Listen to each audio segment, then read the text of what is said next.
5. My son, attend unto my wisdom, and bow thine ear to my understanding, that thou mayest regard discretion, and that thy lips may keep knowledge. For the lips of a strange woman drop as an honeycomb, and her mouth is smoother than oil. But her end is bitter as wormwood, sharp as a two-edged sword. Her feet go down to death, her steps take hold on hell.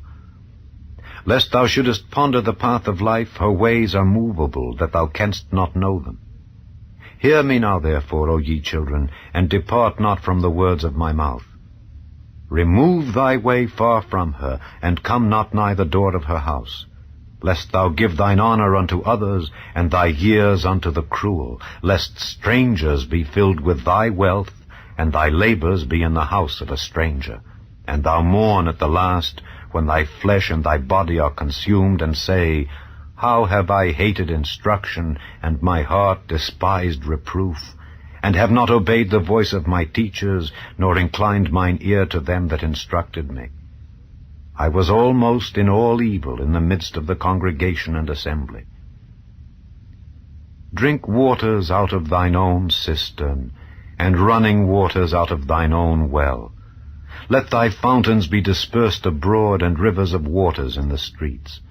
Let them be only thine own, and not strangers with thee. Let thy fountain be blessed, and rejoice with the wife of thy youth.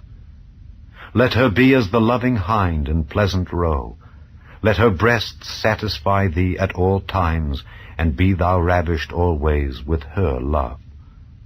And why wilt thou, my son, be ravished with a strange woman, and embrace the bosom of a stranger? For the ways of man are before the eyes of the Lord, and he pondereth all his goings.